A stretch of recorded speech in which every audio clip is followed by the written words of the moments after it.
do this without my reading glasses tonight. I would ask each of you in the room to please make sure your glass is charged. I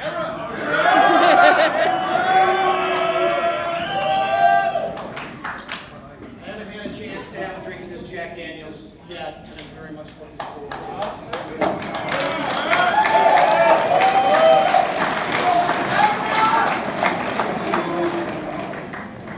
First, I'd like to thank the command for the very gracious introduction and the opportunity to speak with you all tonight. I would also like to make sure you guys understand, if you're anything like me, at about this point in the Marine Corps Ball, I am absolutely in dread of some old guy, now me, getting up and talking for 45 minutes. Alright, I promise I am not going to do that to you tonight. Because at the 20-minute mark, all I'm thinking about is recharging my glass and getting out of here to go to the bathroom.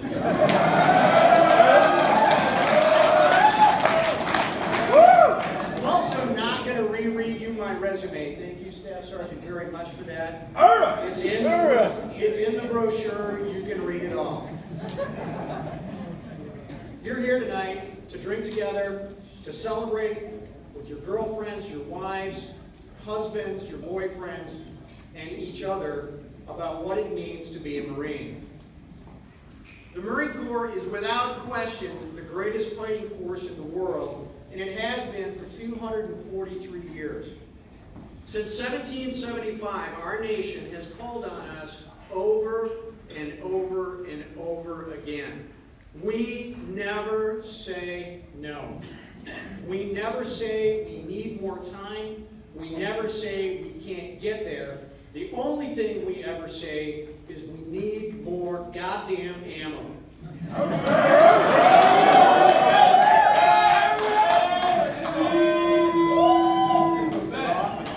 Why? The purpose of the Marine Corps, very simply put, is to break things and kill people. That is why we wear this uniform. We want everybody to know it. We put Eagle, Globe, and Anchors on our shoulders.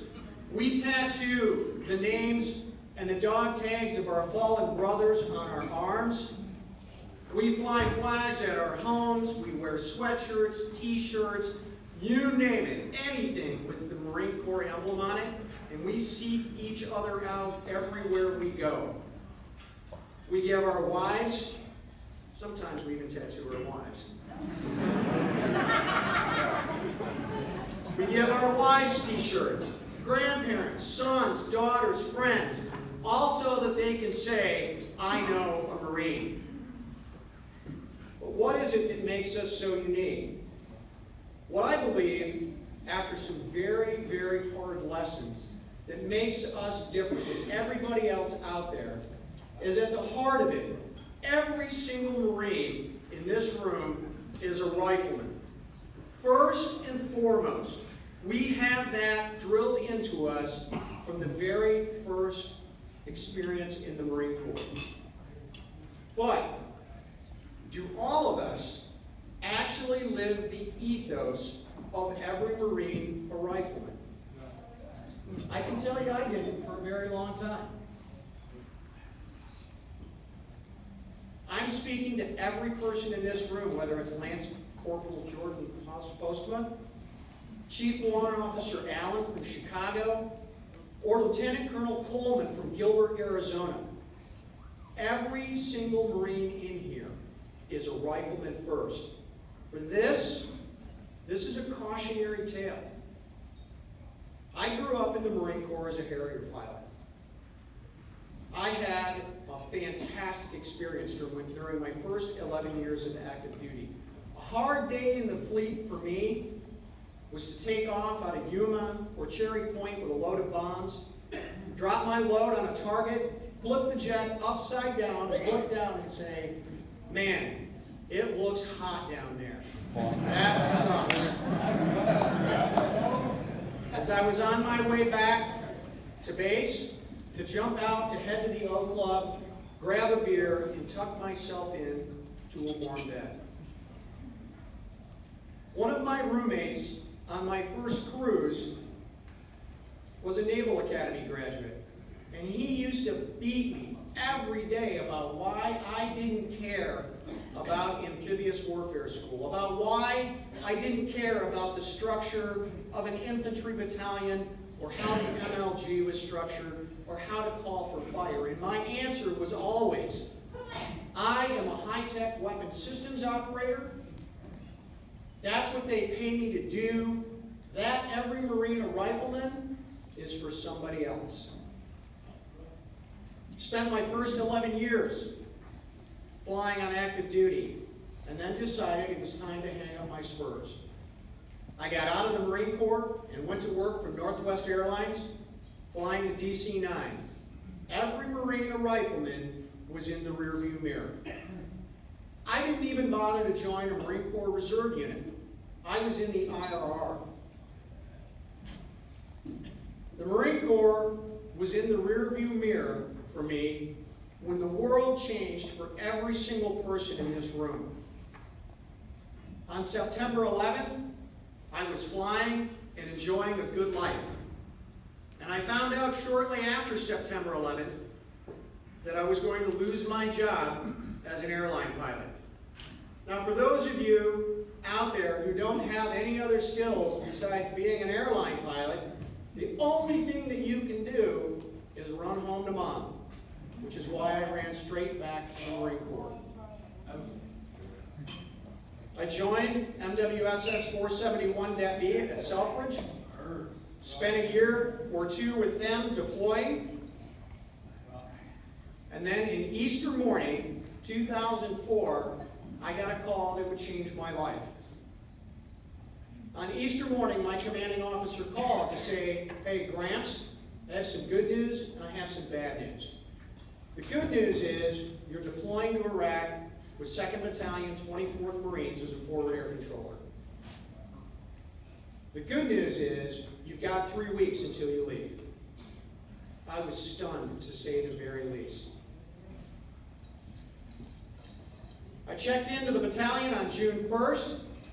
The battalion commander looked me in the eye and said, you're going to be my air officer, go down to the comm section and pick your Marines. Train them and get ready to fight. I had no idea what I was doing. Every Marine, a rifleman. 3 days later, I landed at Camp Pendleton, California. And 2 weeks after that, I was living on a small sliver of land up in the Chocolate Mountains, north of Yuma, Arizona, with an 81mm mortar section, 60s, a machine gun section, and a couple of other facts. I was the senior guy, and they were looking at me to train them and make the decisions. We spent 3 weeks up there as jet after jet screamed over and dropped its bombs on target. And I wondered, how am I going to survive this? In early August, I boarded a jet, a United Airlines 747 for the trip to Iraq. Saudi Arabia, Kuwait, a C-130 into Baghdad, and then a truck trip down to Al-Taqadim to wait for our helicopters to take us into the battalion space south of Baghdad. Our helicopters couldn't get us in there during the day because the local insurgents, Mujahideen, had ranged the LZ and the helicopters were drawing too much fire. 2 days later, we dropped in the middle of the night. I woke up the next morning as the insurgents rained 82mm mortar fire into our position. I listened from inside my temporary quarters as mortar fragments ricocheted off the cinder blocks. After turning over with 2nd Battalion, 2nd Marines, we got down to the business of doing what a battalion does, and that is pick fights and shoot at everything.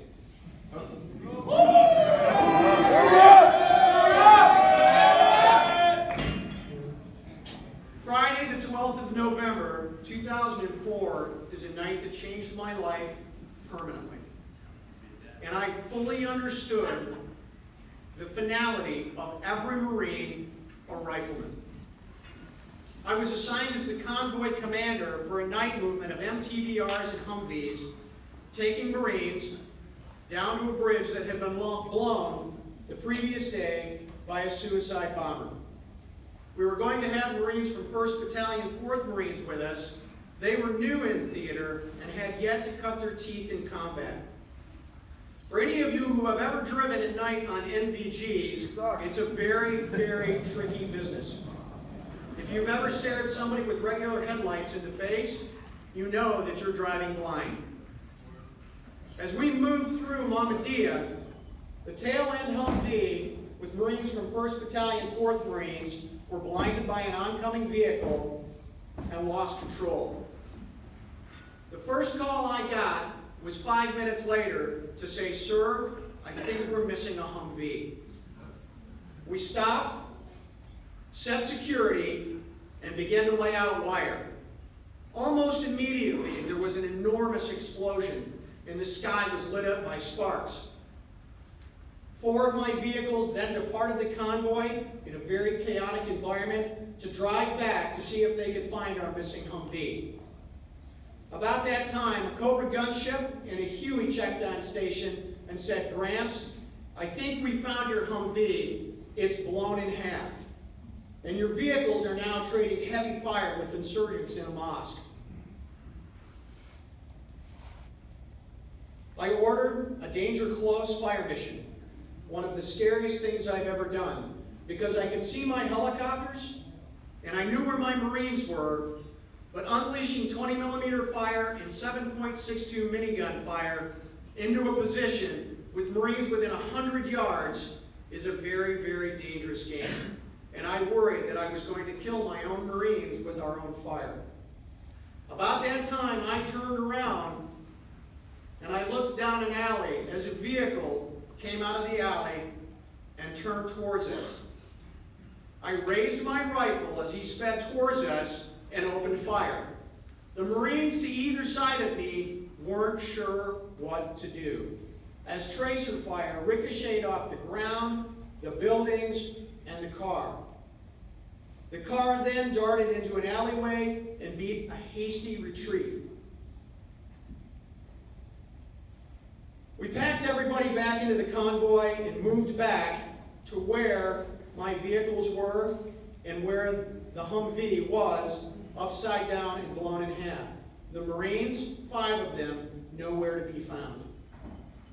As we got there, trading sporadic fire with the enemy, the radio crackled to life, and the battalion commander came on and said, "Gramps, we found your Marines. They almost just got killed coming through the serpentine barrier at the battalion headquarters." When they had lost control of the vehicle and the vehicle flipped, the turret gunner was killed. 2 of the other Marines in the vehicle were very seriously injured. The enterprising corporal vehicle commander did what any good corporal would do. He grabbed his rifle, he walked out into the street, and he carjacked a man with a pickup truck.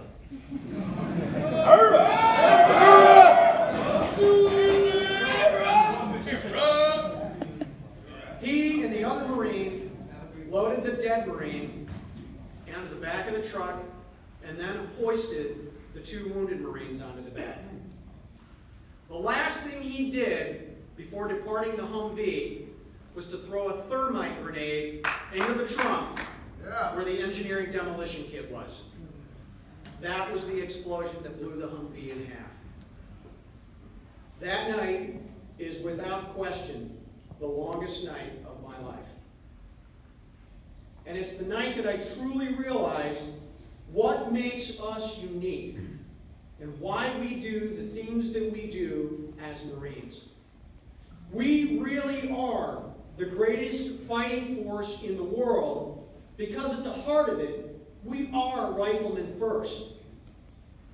I know, believe me, as Reserve Marines, it's easy to show up to the HTC on a Friday after a long week at work and phone it in.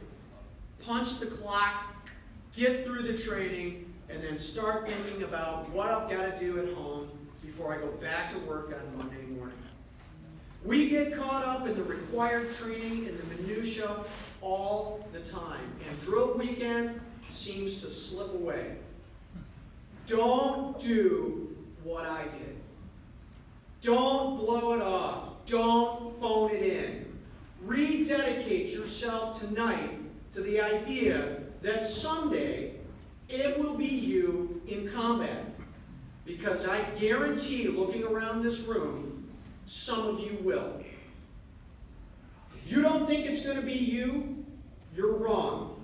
Every generation of Marines out there, from the very first to the very youngest Marine in this room, will have their trial by fire.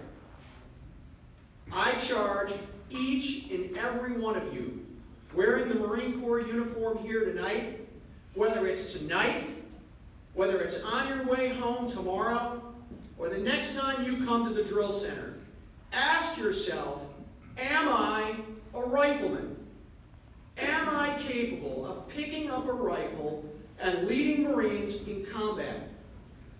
Because I guarantee without question, some of you will. Now is the time to rededicate yourself to the things that make us unique and the greatest fighting force in the world. Finally tonight, let us never forget, as we sit here enjoying the ball and a wonderful evening together, that there are Marine riflemen from reserve units across this country right now who are deployed around the world in harm's way in defense of everything we hold dear. Marines, on your feet. I would ask that each and every one of you raise your glass right now to those riflemen at the end of the spear in harm's way. Every Marine, a rifleman.